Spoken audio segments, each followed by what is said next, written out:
Hello नमस्कार, मेरा नाम है क्लव्य और स्वागत करता हूं आप सभी का हमारे इस यूट्यूब चैनल में।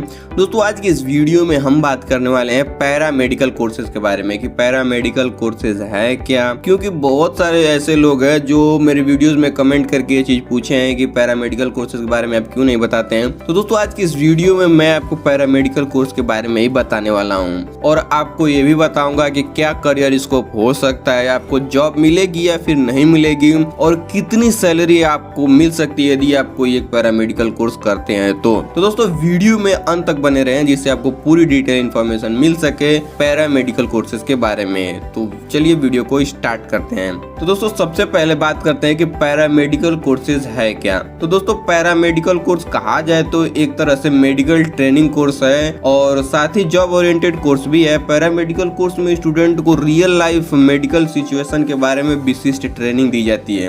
दोस्तों, मेडिकल फील्ड में स्किल्ड पैरामेडिक्स की बढ़ती आवश्यकता से ही पैरामेडिकल कोर्सेज के महत्व को समझा जा सकता है। दोस्तों, जैसा कि आप जानते हैं कि एमबीबीएस करने में कितना ज्यादा समय लगता है, साथ ही साथ बहुत पैसे भी, लेकिन इसके विपरीत जो पैरामेडिकल कोर्सेज होते हैं वो बहुत ही आसान होते हैं, कम पैसे लगते हैं और बहुत कम समय में आप इसे कर सकते हैं और आप मेडिकल फील्ड में अपना करियर बना सकते हैं। और आज के समय में देखा जाए तो जितने पैरामेडिकल कोर्सेज हैं वो सभी जॉब ओरिएंटेड कोर्स हैं। दोस्तों, पैरामेडिकल कोर्स करने का एक दूसरा फायदा यह भी है कि आपके पास post graduate, graduate, diploma, certificate course करने के ये सभी ऑप्शन आपके पास अवेलेबल होते हैं, जो कि 3 साल से लेकर 6 महीने तक के हैं। और आप कई पैरामेडिकल कोर्स तो ऐसे हैं जिनको कभी भी किसी भी उम्र में आप कर सकते हैं, चाहे आप सिर्फ 10वीं पास ही क्यों ना हो, आप इन कोर्सेज में से कोई एक कोर्स कर सकते हैं। और इनमें से तो कई ऐसे कोर्स हैं जिनमें 12th में यदि आपके साइंस स्ट्रीम नहीं भी है तब भी आप इस कोर्स को कर सकते हैं। क्योंकि बहुत लोगों को लगता है कि जो 12th में बायोलॉजी लेते हैं वही मेडिकल फील्ड में आ सकते हैं। तो दोस्तों, ऐसा कुछ नहीं है। आप यदि बायोलॉजी नहीं भी लिए हैं तो भी आप कई पैरामेडिकल कोर्स कर सकते हैं। दोस्तों, पैरामेडिक्स में बहुत सारे सेक्टर आ जाते हैं मेडिकल फील्ड से रिलेटेड, जिसमें कि बहुत सारे कोर्सेज हैं। तो हम कुछ सेक्टर के बारे में डिटेल में बात करते हैं। साथ ही साथ मैं आपको ये भी बताऊंगा कि इस सेक्टर में आप कौन कौन से कोर्सेज हैं जो आप कर सकते हैं और सैलरी भी मैं आपको बताऊंगा। तो बने रहिए इस वीडियो में अंत तक। दोस्तों, जो सबसे पहला कोर्स है वो है फिजियोथेरेपी। यह मेडिकल फील्ड की एक शाखा है जो कि शरीर के अंगों के फिजिकल मूवमेंट से संबंधित है। इसमें पेशेंट के इलाज के लिए बहुत सारे तकनीकों का इस्तेमाल किया जाता है, जैसे कि इलेक्ट्रोथेरेपी, व्यायाम या फिर मूवमेंट ट्रेनिंग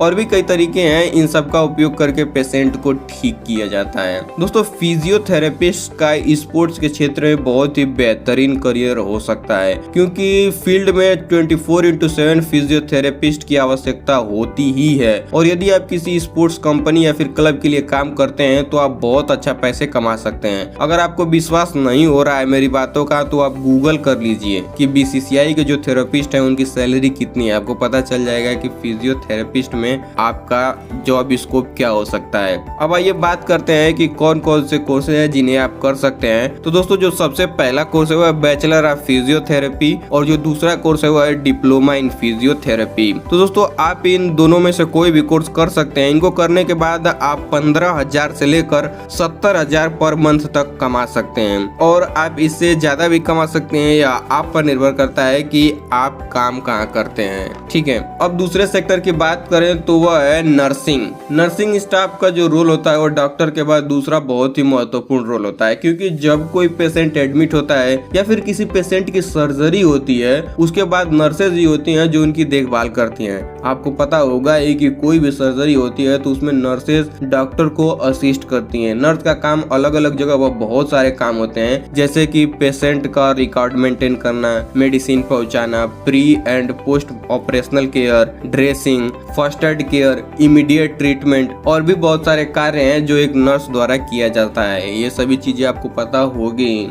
तो आइए अब कुछ कोर्सेज के बारे में बात करते हैं जिनको आप करके नर्सिंग फील्ड में एंट्री कर सकते हैं। तो दोस्तों, जिसमें पहला कोर्स है वो है बीएससी इन नर्सिंग, जो दूसरा कोर्स है वो है जीएनएम एंड एएनएम, तीसरा जो कोर्स है वो है diploma in nursing care assistant, चौथा जो कोर्स है वो है MSc इन कम्युनिटी हेल्थ नर्सिंग। दोस्तों जो पांचवा कोर्स है वो है MSc in obstetric and gynaecology nursing. छठवां जो कोर्स है वो है MSc इन साइकेट्रिक नर्सिंग। सातवां जो कोर्स है वो है MSc इन हेल्थ नर्सिंग। आठवां जो कोर्स है वो है MSc इन पेडियाट्रिक नर्सिंग। ये कुछ कोर्सेज हैं जिन्हें आप कर सकते हैं। तो दोस्तों नर्सिंग स्टाफ की सैलरी जो होती है वो department, private sector, government sector, experience, qualification in सभी पर निर्भर करती है। तो सैलरी का अनुमान लगाना थोड़ा मुश्किल है, लेकिन नर्सिंग सेक्टर में भी अच्छी करियर अपॉर्चुनिटी है मुझे लगता है। और दोस्तों आपको भी ऐसा लगता है तो आप कमेंट जरूर कीजिएगा और इसी समय आप वीडियो को लाइक कर दीजिए और अपने दोस्तों को भी शेयर कर दीजिए जिससे उनको भी थोड़ी इन्फॉर्मेशन मिल सके। अब दोस्तों आइए तीसरे सेक्टर की बात करें तो वो है एक्सरे टेक्नोलॉजी।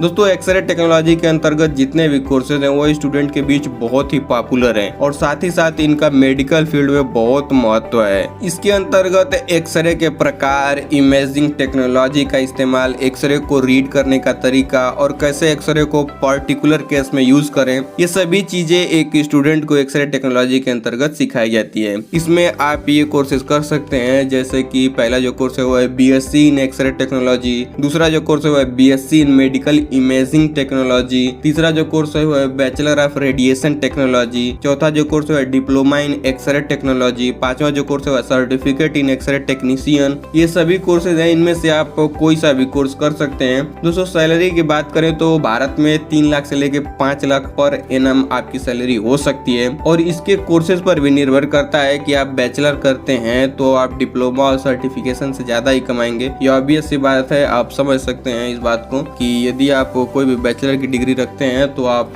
जो सर्टिफिकेट या फिर डिप्लोमा की जितनी भी डिग्री है उससे ज्यादा ही पैसे आप कमाएंगे क्योंकि आपके पास नॉलेज थोड़ी सी ज्यादा होती है। दोस्तों जो चौथा कोर्स है वो है एनेस्थीसिया टेक्नोलॉजी। जैसा कि आपको नाम से ही पता चल रहा होगा कि इस कोर्स में स्टूडेंट को एनेस्थीसिया के डोजेज, उनकी कंसंट्रेशन और किस मेडिकल केस में कैसे इसका उपयोग करना है ये सभी चीजें पढ़ाई जाती है। जैसा कि आप लोग जानते हैं कि किसी भी मेडिकल ट्रीटमेंट में सबसे पहला जो प्रोसीजर होता है वो है एनेस्थीसिया प्रोसीजर ही होता है और ये बहुत महत्वपूर्ण है। नहीं तो पता चला है कि किस पेशेंट को कितना एनेस्थीसिया देना है और आप उसको जानते नहीं है और आप उसको थोड़ा सा कम दे दिए या फिर उसको आप थोड़ा सा ज्यादा दे दिए तो पता चला कि ऑपरेशन होने के दौरान ही पेशेंट उठ के बैठ गया या फिर आप उसको ज्यादा दे दिए और पेशेंट सोया ही रह गया, तो दोस्तों दिक्कत हो सकती है। तो दोस्तों किसी भी सर्जरी चाहे वो छोटी हो या फिर बड़ी हो इनकी आवश्यकता होती ही है। तो दोस्तों कुछ कोर्सेज हैं जिनको आप कर सकते हैं जिसमें पहला जो कोर्स है वो है BSc इन एनेस्थीसिया टेक्नोलॉजी, दूसरा जो कोर्स है वो है डिप्लोमा इन एनेस्थीसिया, तीसरा जो कोर्स है वो है PG डिप्लोमा इन एनेस्थीसिया। अब इनकी सैलरी की बात करें तो आपकी सैलरी कुछ फिक्स नहीं है क्योंकि आप जितना स्पेशलाइजेशन हासिल करते हैं तो आपकी सैलरी उतनी ही ज्यादा हो सकती है और सेक्टर की इम्पोर्टेंस को देख ही रहे हैं कि कितना ज्यादा इम्पोर्टेंट सेक्टर है तो समझ सकते हैं कि कितनी ज्यादा आपकी सैलरी हो सकती है। दोस्तों जो पांचवा करियर ऑप्शन है वो है डायलिसिस टेक्नोलॉजी। दोस्तों डायलिसिस एक प्रोसेस होती है जिसके तहत बॉडी की वेस्ट लिक्विड और इम्प्योर ब्लड को बॉडी से बाहर किया जाता है। वैसे तो यह सारा काम हमारा शरीर खुद ही कर लेता है, लेकिन जब यह काम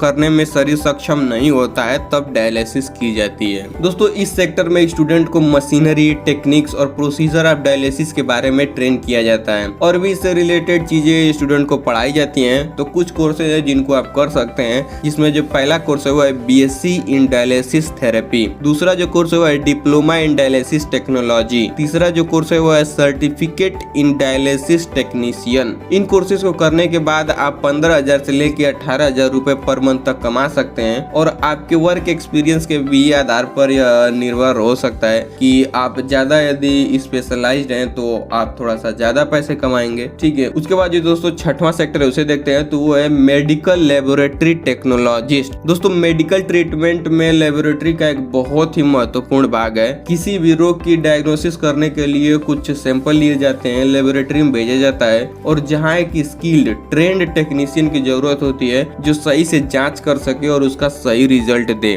आप भी इसमें अपना करियर बना सकते हैं, ये भी आज के समय जॉब ओरिएंटेड कोर्स है। तो दोस्तों कुछ कोर्सेज है जिनको आप कर सकते हैं जिसमें पहला है BSc इन मेडिकल लैब टेक्नोलॉजी, दूसरा है सर्टिफिकेट इन लैब असिस्टेंट और जो तीसरा है वो है diploma in the lab assistant. ये कुछ कोर्सेज है जिनको आप कर सकते हैं। इन कोर्सेज को करने के बाद आप 1 लाख से लेकर 4-5 लाख रुपए पर एनम तक की सैलरी एक्सपेक्ट एक्सपेक्ट कर सकते हैं। तो दोस्तों ये रहे कुछ पैरामेडिकल कोर्सेज। और दोस्तों मैंने जितने भी कोर्सेज की सैलरी बताई है, जरूरी नहीं है कि आपके लिए भी उतनी ही सैलरी हो, ठीक है। ये आप पर पूरी तरह निर्भर करती है कि आप कहाँ काम कर रहे हैं और कितने आप एक्सपीरियंस्ड हैं, ठीक है। इन सभी चीज़ों पर किसी भी व्यक्ति की सैलरी निर्भर करती है, ठीक है। तो आप कितना उस सेक्टर में अच्छे हैं, ठीक है, ये पूरी तरह से आप पर निर्भर करता है। दोस्तों आपको ये वीडियो कैसा लगा हमें कमेंट करके जरूर बताइएगा और वीडियो को लाइक शेयर और सब्सक्राइब कर दीजिए और बेल आइकन को जरूर दबाइए जिससे हमारे लेटेस्ट आने वीडियो के अपडेट आपको मिलते रहे। फिर मिलते हैं आपसे नेक्स्ट वीडियो में, तब तक के लिए बाय बाय।